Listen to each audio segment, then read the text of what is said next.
What's good, YouTube? It's your boy Just back in another video. This is your one-stop shop for anime and manga. Let's get into this. I want to start by saying thank you to everyone for subscribing. If you're new here, you like my content, you like what I'm doing, consider subscribing, leaving a like, hit the bell so I post another video. Also follow me on Twitter. Links gonna be in the description. Happy holidays, everyone. I hope you're having an amazing time. Now, y'all have seen everything that I've read throughout the year of 2024.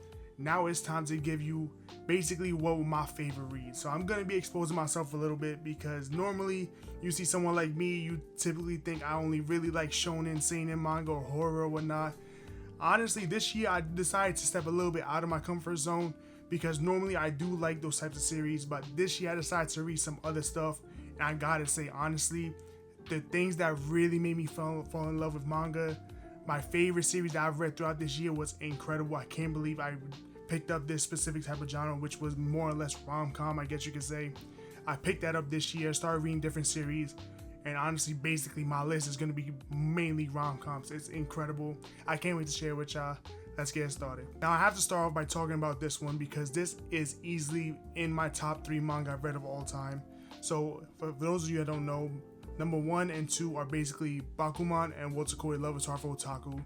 And now I read this year and it being on my top 3 list, and that's Call of the Night. I completely fell in love with Call of the Night.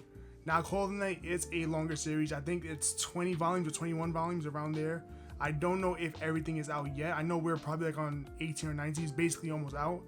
But I read everything on the Shonen Jump app, and I gotta say, this series was amazing. I completely fell in love with it. It's kind of a little bit like a rom-com, but it definitely is just a straight up shonen. It does have a lot of the normal shonen elements that you will always see. So in Call of the Night, Ko, who is, I think he's a middle schooler. It's been a while since I read it. I finished it early in the year. I think he's a middle schooler. He just goes out at night because he basically has insomnia. He doesn't really like to sleep. He doesn't really just like his life the way it is. So he just goes out. He just loves the infrastructure of Japan at night, and he just likes walking around, just chilling himself. And that's where he runs into Nazuna, who is a vampire. So she runs into him. She kind of is a little bit flirtatious. She gets him over to her house, and they just start chilling. That's when Ko finds out that she's actually a vampire. She wants to drink his blood. Now the thing about this is that Ko wants to turn into a vampire, but the only way for Ko to turn into a vampire is he has to make Nazuna fall in love with him. Because when a vampire in this world bites someone that she actually loves, that's when she turns the other person into a vampire. Obviously, Nazuna is against it. She doesn't really like humans. She just trying to feed. She doesn't want to turn anyone into a vampire, but Ko, he hates his life. He just wants to be free. And he thinks that becoming a vampire is finally gonna give him what he's been looking for, because he's always liked the dark, macabre stuff. He likes walking at night. He loves just being outside. And he thinks being a vampire is going to make him be free. So that's what this series basically follows. It follows all of that, and it's incredible because honestly, it's 20 volumes long. You would think that it's just a simple rom-com series. No, there's a nice amount of action in this series because they're vampires. They do fight, and you do get. It's very nice with the world building. I think specifically, I think that's what really drew me in and what made me fall in love and make this put it on my top 3 was the world building aspect of it, because everything from just like the littlest details to the manga panels when they show everything is very beautiful, and they really go in depth into the world of the vampires, how basically there at night there is a secret hidden world, and it's incredible. I highly recommend this one. This was my favorite for all-time read of this year and made on my list. The next thing that I truly fell in love with, and I think a lot of people have been talking about this, especially recently, that's Smoking Behind the Supermarket with You. So this series, I don't know what it is. For me personally, it's honestly becoming one of my favorite rom-coms. Right now, that does take the cake to a different series that I do have on my list. I'll let y'all know a little bit later. But this one, I don't know what it is. It's just so chill. It's just so relaxed. Whenever I read this, no matter what kind of day I'm having, it just makes me feel relaxed. So with Smoking Behind the Supermarket, basically it's a 45-year-old office worker named Sasaki. He always goes to this one particular market, and he kind of has a little bit of a crush on the cashier. Her name is Yamada. He kind of has a little bit of a crush on her, but not in like a freaky, creepy type of way, because I think she's, 25 or 30, something like that, around, I think in her 20s. So he every time he goes to the market, he just brains up his day when he gets to see her. You know, she talks to him, she smiles with him, and she's basically just like a friend that he doesn't really know too much about, but just a simple person that he sees every day after a long hard day at work. So one day he goes to the market, he doesn't see Yamada, he sees a different girl who's just a little more grunge, and basically he starts talking with her. She invites him behind the supermarket so they can have a smoke, and he just starts chilling with her. And it's basically that their relationship is growing. Now there is a little bit of a twist that I don't want to spoil it too much, because even though it probably has been spoiled already, that's basically the premise of Smoking Behind the Supermarket. This one only does have 3 volumes at the moment. I think right now there's 5 or 6 volumes, but only 3 in English at the moment. And it's just an amazing, just chill, platonic series. Like you can see where it's going, that they do kind of like each other, but it's very just organic. They really just wanted a friendship, they wanted a bond. And I think that's what I truly love about the series, that after a long hard day of work, he just goes to the market and he just goes behind the supermarket, he relaxes doing his hobby that he enjoys, which is smoking with this girl that he met. And they just start talking about random stuff. They really do connect. And this series just really is humbling, because it's just a typical slice of life series. Nothing crazy.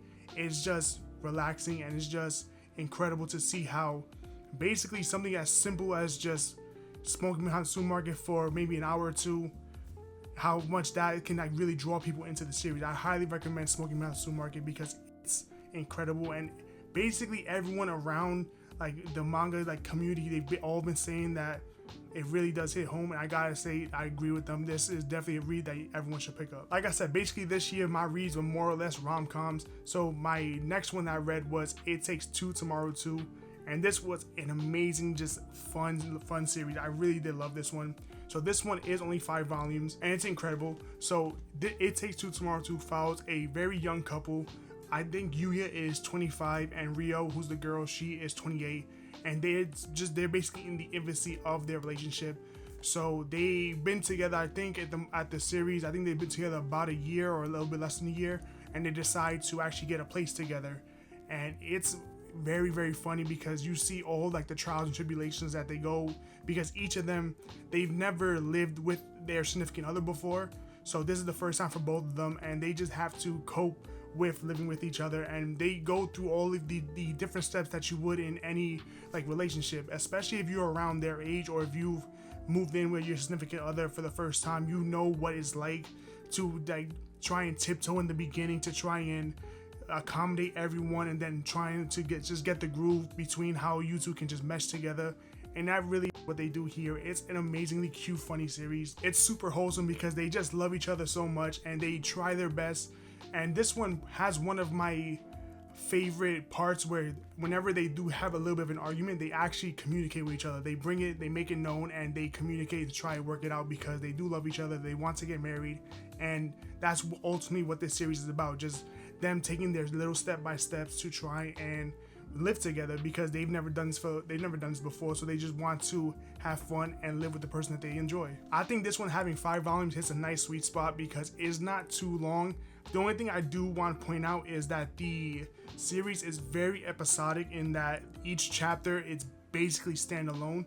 So some people may not like that. I know I normally don't like those type of series where each chapter is like basically a complete condensed story all in one, but for whatever reason I enjoyed this one. It really worked with how like basically day to day what life is like just living with someone. This one really was just enjoyable because I think I can relate to it so much, and I honestly believe a lot of people can relate to this. And even if you haven't moved in with your significant other yet or anything like that, definitely just still pick it up because it's just a nice, wholesome, fun read, and that easily is probably why I enjoyed it so much this year. Now to get a little bit away from the rom-coms, there's a nice psychological thriller that I really did enjoy this year, and that's School Frozen in Time. Now, I gotta be completely honest with you, I only picked this up, well, let me rephrase, I only just read it because I saw it on someone's manga collection and I just fell in love with the covers. I don't know what it is, just like I guess the snow and the main character, the cover, it just looks interesting to me. So I read the first chapter online, I enjoyed it, so I picked up the entire series, and I gotta say, School Frozen in Time is really, really, really good. Now, it's a nice psychological thriller. It's only 4 volumes, but the volumes are pretty thick, so you do get like a nice condensed story. So basically what this is about is a friend of the group, they commit self-deletion, and after winter recess, the group of friends, they come back to the school, and they go to start their school year. Once the group of friends enter the school, I think it's about 6 or 7 of them. Once they enter the school, they realize that they're trapped inside. They can't break the windows, they can't break the doors, they're trapped inside, no one else is coming.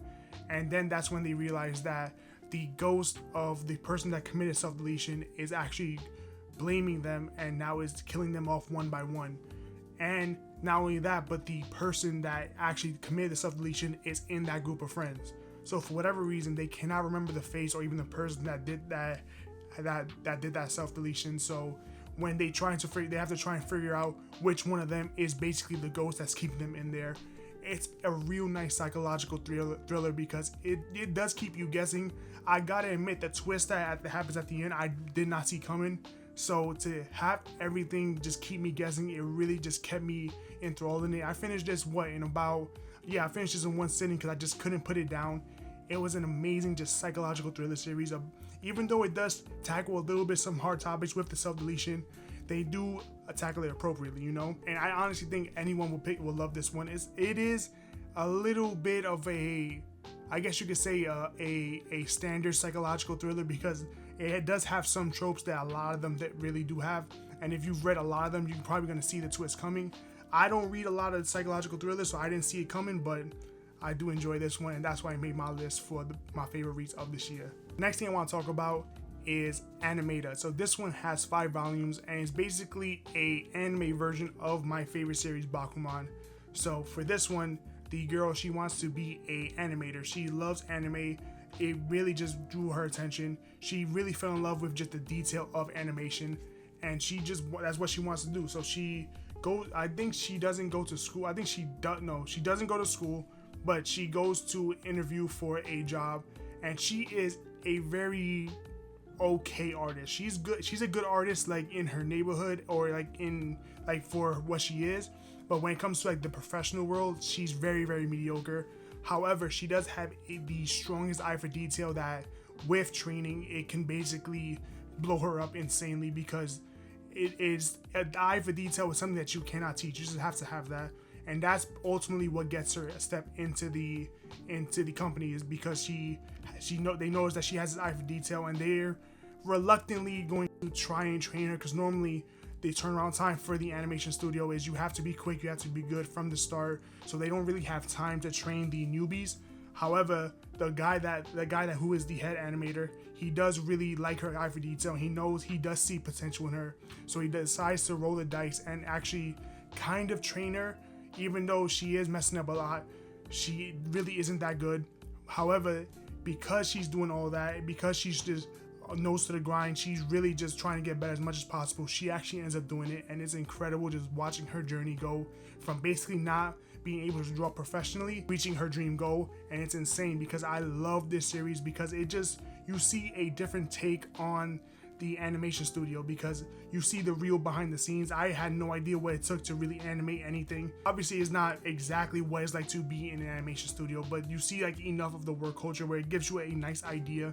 Very similar to Bakuman. The story is obviously completely different, and that's why I really love this one, because I love the more behind the scenes stuff. Like, I love when series really give me that world building aspect. It really does draw me in so much. So to see the behind the scenes of anime, it's incredible, and that's why I had to add this on my list. The last series that's on my list is Sweat and Soap. I read this one this year. I completely fell in love with it, and of course I had to end it with a rom-com. This one easily became my favorite rom-com of all time. I don't know why. It's just so good to me. This does have 11 volumes, and it's an incredible just series, because it's very nice, it's wholesome. And what I like about this one, similar to It Takes Tomorrow 2, is just the communication between the two. When they have trials, when they have tribulations, when they go through arguments, they just sit down, they talk about it. They don't try and rush any judgment. They don't try and be vindictive or nothing like that, or try to do anything crazy. They just sit down, they talk about it because they love each other. So basically the story follows these two characters. The woman, she works in a fragrance company, and she always sweats a lot, so she's always very self-conscious about it. The man, he's also in the same fragrance company, but he's actually in charge of creating all the different scents for the soaps, perfumes, and things like that. So one day he walks past her and he smells her, and he's like, "Whoa, you smell amazing. What is that?" And she basically, her sweat mixed with all the different fragrances that she does use to mask it, that's what makes her smell so unique, and he just completely fell in love with it. And once he notices the scent, he just cannot get enough of her. So they do end up start dating, and this series basically just follows their entire relationship. You know, they do have insecurities, they do have their little quirks and fetishes, but it's insane because everything is just so wholesome, everything is just so smooth. And it basically, all 11 volumes go up to the point where they do eventually get married and have kids, which I completely love. And it's just nice seeing a nice, healthy couple, even though they did meet in the real weird way, especially volume 1. Volume 1's a little bit weird just because this guy, he's a little forward when it comes to the smelling thing, because he has like a real keen sense of smell. So he like different scents and things like that really do like elicit very strong emotions to him. So he is a little bit weird, especially in that first volume, but once he chills the hell out and they go and move on about their relationship, everything really does become and really just grows to be a very beautiful, loving relationship together. And honestly, that's why he's my favorite rom-com. I've read a few this year, but this one definitely just took the cake because I've never seen one this genuine. So those are my favorite reads of 2024. I've read a lot this year, but these are the ones that really just stuck out to me. I really do enjoy these series. Definitely let me know if you want a little more in depth about any of these series. I definitely will talk about it for y'all. So that's it for my video. Thank you guys for making it this far. I hope you guys really enjoyed it. If you enjoy my content, you like what I'm doing, consider subscribing, leaving a like, hit the bell so I don't post another video. Also follow me on Twitter. Links gonna be in the description. This is your boy Just. Have a happy new year. I'm off this.